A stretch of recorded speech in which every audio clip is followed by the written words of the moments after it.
Hello, buddy. Welcome back to Tin Man's Core Channel. I'm your host, Jeffrey Tin Man Taylor, and today I will be reacting to my second Nighttime Spooks video for you guys, and this was titled 4 True College Dorm Horror Stories with Rain Sounds. So without further ado, I'm going to turn these lights off, boot the camera up here for you guys, and let's get this reaction on the road and in the bag, shall we? Hook it up, here we go. Last year, I was a freshman in college. I lived in a dorm by myself. Okay.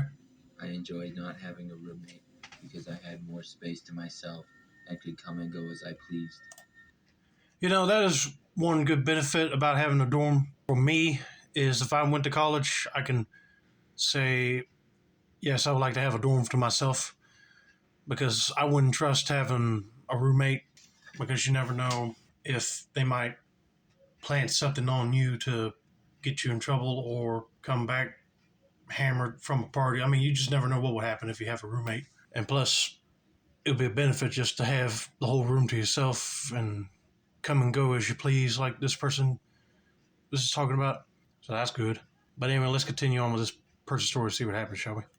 The dorm building was very old, and I lived on the 4th floor.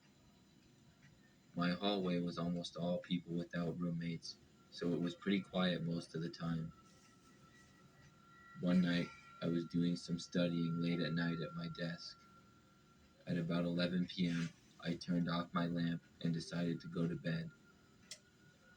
But right after I turned my light off, I heard a noise come from the corner of my room. I turned my light right back on. It was my water bottle falling off my dresser. I was so confused as to how this could have happened. It couldn't have been the wind because my window was closed. Yeah, I was about to say, how in the world was your water bottle falling off if there ain't no wind? So I got a feeling that somebody might have broken into his dorm room and probably walked so hard that it made it fall over, or they accidentally bumped something to make the water bottle fall right off and then they hid. I don't know, but that is a little bit sketchy. I went over and put my bottle back on the dresser and then went to go brush my teeth. When I came back, the bottle was on the floor again. I was a little bit creeped out. I moved the bottle and then got in bed to go to sleep. Just when I was getting really relaxed and about to fall asleep, I heard my doorknob being turned. I looked up to see the door being opened slowly. Now I was extremely creeped out. I had locked the door like I always do when I got back. I walked out and looked into the hallway. It was empty. I went back to my room and shut the door and turned all of the lights on. I wasn't able to fall asleep for about another hour. The next day, I told some of the guys that live on my floor what happened, and they said that some similar things have happened to them. The college campus I live on is very old and is said to be haunted. I have always been skeptical about that sort of stuff, but what I witnessed I have no explanation for. You know, I ain't even thought about that. If the campus was old and they said it might be haunted, then a ghost could have knocked over that water bottle. Hence why he didn't see nobody walk in or out or hear nobody open and slam the door shut. That would be spooky if you're staying in a dorm that is known for having ghosts wander around, especially at night time. I'll deal with it, but after I graduate, I'm packing up and getting out of here ASAP. But let's get to story number 2, shall we?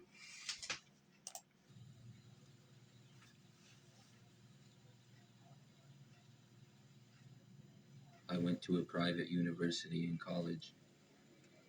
It was very nice and I really enjoyed going there, but I will never forget this creepy incident. Well, I bet you enjoy going to a private college because, one, if it's private and not one of them known public colleges, you probably get more of the nicer, like, laptops, and all the buildings are up to code, but you probably have to, like, wear school uniform all the time. I would hate that. One day, I got back from the cafeteria at about 7 p.m. As I was walking up to my dorm room, I saw a man walking in the hallways. I should mention that I am a female, and my entire dorm building was female only. I guessed he was just visiting somebody, which is not that strange at all, but the weird part was that the man appeared to be in his 30s. Nevertheless, I ignored him and walked to my room.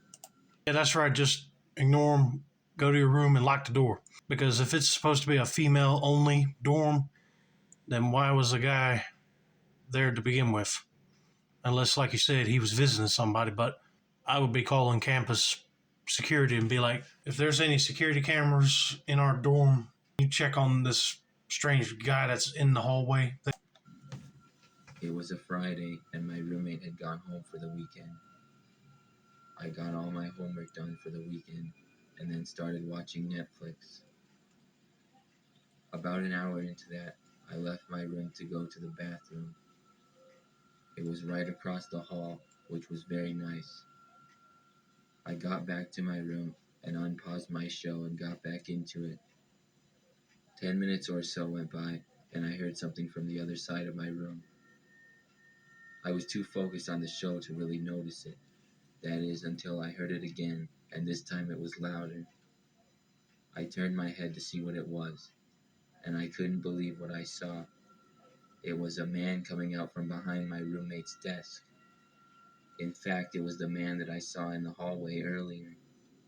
He had a smile on his face and was walking right towards me. I screamed and ran for the door as fast as I could. I was just barely able to make it out of my room, and I slammed the door on the man behind me and ran away down the hall. He did not chase after me. I heard him yell at me that it was a mistake and he thought that I was someone else. I wasn't buying that from the creepy smile he had on his face. Yeah, I wouldn't be buying it either because he eyeballed you to begin with. Like he had something sick in mind he wanted to do with you. Thankfully, you did the right thing of running out. And I would like to know how in the world he got into her dorm without even knowing it. Unless he was able to sneak in while she was out in one of her classes or through one of the windows. But then somebody would have seen him breaking in. At this point, I'll be getting campus security to see if they could go get that man and arrest him and get him out of there. I ran to a friend's dorm who lived on the floor above mine, and we called the campus police. There you go. It didn't take long for them to arrive, and they found a man leaving the building when they got there. It turns out someone let him in the building, and he got in my room because I had left my door unlocked when I went to use the restroom. Oh, that explains it. Well, if you go use the restroom, make sure you leave your door locked because you don't want no stranger just wandering into your room. But I'll be mad at the person for letting him in because you need to be showing ID that yes, you do belong there, or say that he got a pass to come meet somebody there before anybody would let him in that door. I'm just glad that security was able to catch him leaving and grab him before he took off for good.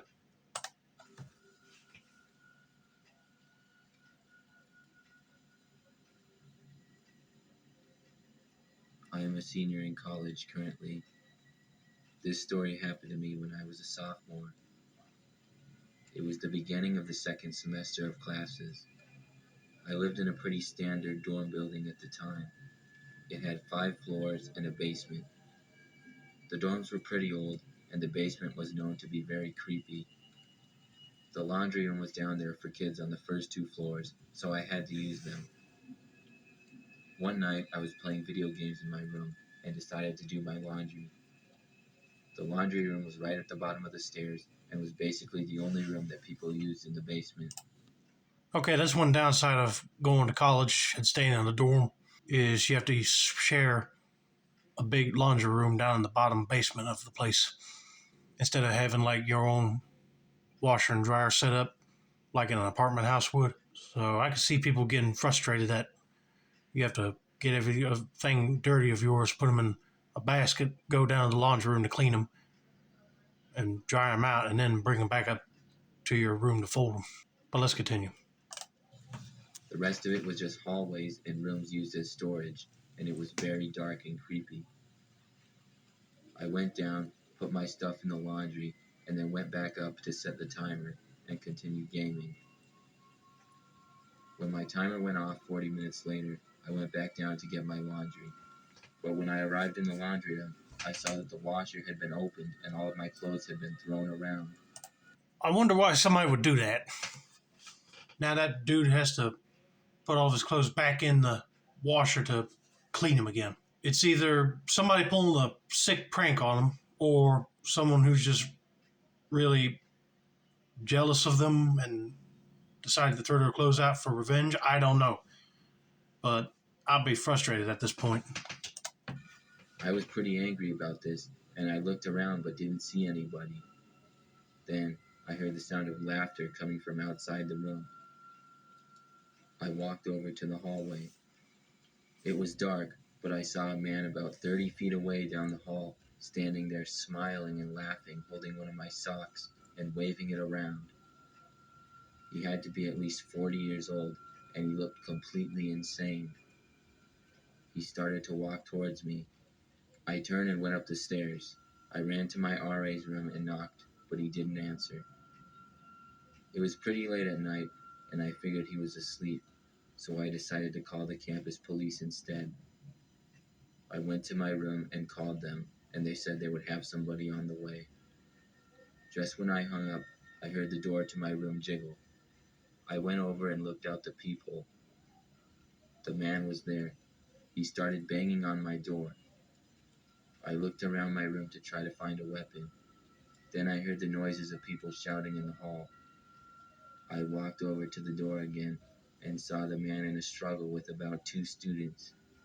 I went out and tried to help them. The man put up a fight, but eventually we were able to overpower him. The police arrived and took him away shortly after.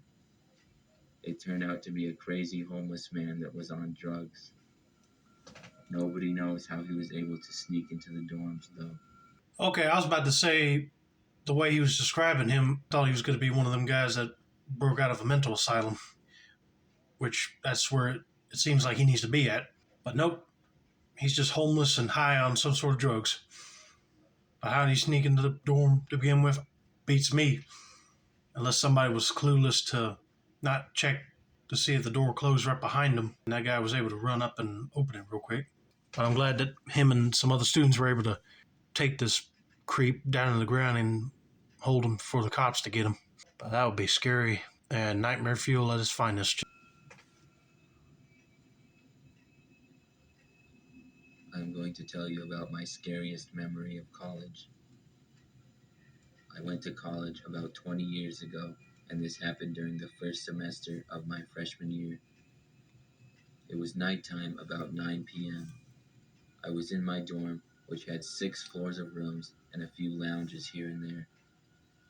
I lived with my roommate, who was a pretty cool guy, on the first floor. On this night, I had to print a homework assignment, and the only printers were downstairs in the lobby, so I went downstairs to take care of that. When I got down there, I saw a man standing in the doorway.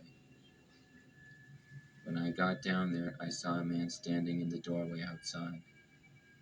I noticed he looked much older than most of the college students. First of all, that would be one thing I'll be bringing to my dorm if I went to college as a printer, because I would get stressed out if I had to keep going back and forth to the printer downstairs just to print off a homework assignment.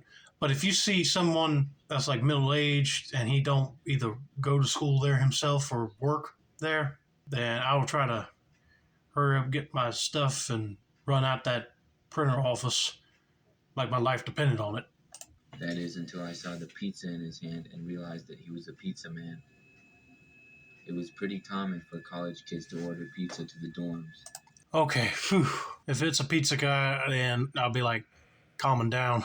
He probably needs to know which room to go to deliver that pizza. He waved at me and I shook my head to say no, I was not there for the pizza. But then he knocked on the door and urged me over. I went to the door and opened it. I told him that I didn't order pizza. He said that was fine, but the kid who ordered had him delivered to his room, and he needed to get in the building. I know how strange that sounded looking back, but I was much younger then, and I didn't think much of it at the time. He walked away, and I went back to printing my assignment. Once I finished, I went back to my room. My roommate and I hung out and played some video games until about 11 when we got tired, so we shut out the lights to go to sleep. I awoke sometime later to the sound of our doorknob being twisted. I was confused, and I looked at my roommate's bed to see if it was him. He was still sleeping. I decided to try to ignore the sound and go back to sleep, but it didn't stop. After a few minutes, I started to get concerned. I got out of bed to look out to see who it was. Then I saw it was the pizza man that I had let in the building. I had no idea why he was trying to get in my room. I went over to wake up my roommate. I shook him and he was very confused at first. He sat up and just then our door opened up. The man started to walk in, but looked surprised to see us both awake. My roommate shouted at the man to leave. He responded by saying he wasn't going to and we had to do what he said. Then he showed us a bag he was carrying and told us we did not want to know what he had in there. I took this as some sort of a threat. I didn't know quite what to do. Then my roommate started towards our window, which happened to be open slightly because it was a hot night. He pushed it open farther and jumped out. I saw the man start to pursue, and without even thinking, I followed my roommate out the window. We ran around campus and saw the man chasing after us. We kept going as fast as we could until we found a better lit street and were able to see a campus patrol car. He saw us in a panic and stopped. At this point, the man was gone from chasing us. We explained the situation, and more police were called to the dorm building to look around. After the search, though, the man was not found, and he was able to get away. I felt bad for letting him into the building, but I'm glad nobody got hurt. So something tells me that he really wasn't delivering pizza. He might have had a gun in that bag and he was probably planning on killing some of the kids in there. I don't know, but I'm glad that they didn't find out what was in that bag. They decided to run for their lives. But anyway, I hope you guys enjoyed this video. Don't forget to like, subscribe, turn on those post notifications for more Night Time Spooks content like this. This has been another successful storm of the Tin Man Score channel. I'm your host, Jeffrey Tin Man Taylor, and that's a wrap. And have a nice day.